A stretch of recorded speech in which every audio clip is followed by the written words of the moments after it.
people who received no or terrible sex education. What was the most wildly inaccurate thing you were taught or told about sex and sexual health? Condoms are latex and latex is like a net, so all condoms are full of holes, so the only safe sex is married sex. We then all threw a giant sperm puppet through a basketball hoop to demonstrate how obviously useless condoms are. We also did the tape thing, the passing around of an unwrapped piece of candy. I shit you not. It was a cherry cordial Hershey's Kiss. Got shown slides of genitalia with untreated STDs. And got exactly zero useful or even true information. Also, the giant sperm puppet was made out of a horrible orange and black quilting fabric and had googly eyes for some reason. My husband affectionately refers to my sense of style as gothstitute, so we can see how well that worked. My mum told me there was no such thing as ovulation when I was 9. To this day I haven't had the courage to ask her how she thinks I got here.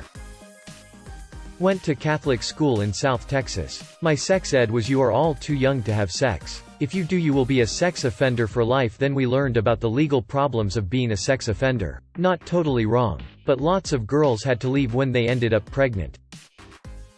Basically sex equals your life is ruined and there's nothing you can do about it then. Little bit inaccurate. Our sex ed teacher also taught history and turned anal into a civil rights abuse. You know the help had to enter through the back door back in the day, but Dr. Martin Luther King Jr. fought so y'all could enter through the front. So stay out of the back of the bus and park your you know what up front. Every guy I've dated has an I have a dream speech that contradicts this. That girls just pee out the semen. Like, no, you don't pee out of your vagina. That was in middle school. High school was more scare tactics. Every time you have sex with someone, you have sex with everyone else they had sex with. Also a lot of lessons about HIV and AIDS, but no other STIs. And a lot of misleading info about the effectiveness of various types of birth control. It was very much I won't tell you not to have sex, but I also won't tell you how to do it safely, how to prevent all of these horrible things I'm telling you about. I've heard that peeing after sex is useful to prevent getting a UTI. I mean I don't think this really counts, but my class made us watch the Lifetime movie She's Too Young, a movie about a high school that has a huge chlamydia outbreak, which made it seem like that was gonna happen to our school if we had any sex, so that I suppose that you can get pregnant from hugging and that you can get AIDS from kissing. It was 1999 when it had been proven that HIV was not spread through casual contact. Kinda late, but got a chip in here. I taught that a woman releases a special chemical in her brain right after sex that makes her attached to the man for the rest of her life. Because he made that happen. Only women though. And only your first. My parents were so hellbent on this that me and my mom often argued about it. She was adamant that I could barely know the guy. Yet this would happen and it would ruin my life. She was that convinced as a teen. They didn't like my boyfriend and used this to say I won't know who he will grow up into. In high school you've known him only a few years. This will forever taint your life when you eventually get married, etc. Very strong belief they hold. Many other misconceptions as well, but that's the craziest. Others include tampons cause infertility because the ovaries cannot air out. Having cold feet outside leads to infertility by freeze damage to the ovaries. Sex as a donation to a man. Not at all something to share, as it can never truly be pleasurable for the woman. However, you're in luck because women happen to release a forever bonding chemical when she loses her virginity, so you won't mind doing what is needed to him. When do you have to? Freeze damage sounds like something straight from a RPG. Your ovaries received 32 freeze damage. When I got my curse period for the first time I asked about tampons. It just seemed like it would be less messy than pads. Also, my periods were very inconsistent. I would go without one for a few months, then have my period for 3 to 4 weeks in a row with heavy flow and terrible cramps. Tampons would have made life easier, but my mom insisted I couldn't use them because I was a virgin. SMH.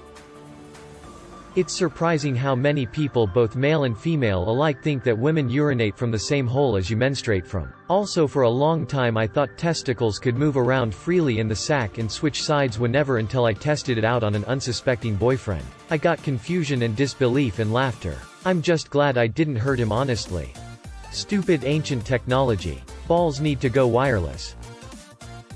Not me, but my sweet mate in college. Girls should jump up and down after sex to avoid pregnancy. Also, he told the girls to have an aspirin with Coke before or after sex to avoid pregnancy. They played a movie and said talk to your parents or preacher if you had questions. She graduated with 3 girls who had children already. So, yeah, all that jumping up and down didn't exactly work. If you have sex in a hot tub, you can't get pregnant. When you go to sleep, your period stops. My friend also believed that girls only had their periods on the full moon cycle. These are things I had other people come to me about, because they had no sex ed and I was the one friend who actually learned something from their parents. When you go to sleep, your period stops. God, I wish. I was in life management class during my 10th grade year. We had just started a lesson on pregnancy when our teacher pulled out a picture diagram showing the difference between a baby developing after vaginal impregnation and anal impregnation. I inquired about the booty baby and our teacher claimed it was a result of anal sex, and said baby could but should not develop in the anus. My teacher would say, a glass of water is the best contraception. You don't drink it before or after sex, you drink it instead. Mine brought in and cut up condoms to show us how flimsy and useless they are. There were so many pregnant girls in my graduating class. Just look at how flimsy these are. Cuts condom with scissors.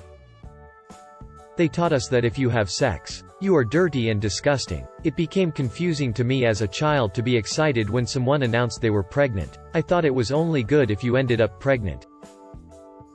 Probably the biggest thing that f***ed me up was learning girls don't actually want sex. It's something they give up for guys they like. And guys who want sex from girls are manipulative assholes who aren't interested in girls' personalities. I blame movies and TV. And a lack of openness about the subject from my parents. Eventually though I learned that it's totally possible, as a guy, to both want sex and be a decent, respectful person. Another big one was that female sexuality isn't just centered around men. Girls have a sex drive too and have their own needs to fulfill. I had a bit of a wake-up call when a girlfriend told me I can just say I want to have sex instead of awkwardly trying to romance her with random compliments. I also realized I'd been under the impression that when she asked me if I want to have sex that she was telling me what she wanted, not offering to do me a favor.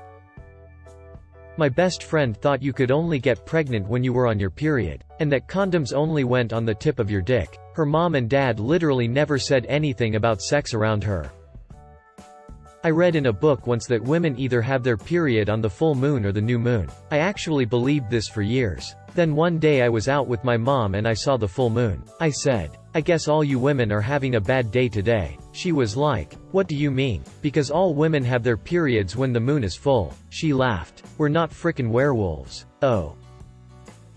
I received absolutely no sex education. I was raised a religious fundamentalist. Married at 19 to a girl that was as ignorant as I was and lost our virginity on our wedding night. Married for 13 years. I learned what and where a clitoris was from my second sexual partner at the age of 32.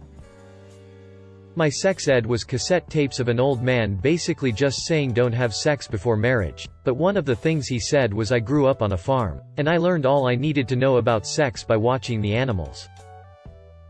My middle school teacher told the class that condoms were not effective at all for protecting against STDs and only worked 50% in stopping pregnancies, and that anyone who told you otherwise was a diseased pervert trying to trick you into sex. Abstinence teaching. Ladies and gentlemen. First year of high school. In 2012. Women can get pregnant by masturbating. See? When they masturbate, they start to create spermatozoan and they get pregnant. Mind blown. Not sure this counts, but when I was 10 and asked my mom what AIDS was, she said it happened when people had sex without protection. Fair enough. Except my little brain confused protection with permission, and that was what I thought AIDS was, for longer than I care to admit. I always thought you were supposed to be really gentle with the penis. So my first time giving a hand job I had the lightest grip possible so I wouldn't hurt him. When he showed me just how tightly you should squeeze I was shocked. Lol. I also thought your period was supposed to be just a dot of blood, hence the name period. Had a rude awakening with that one.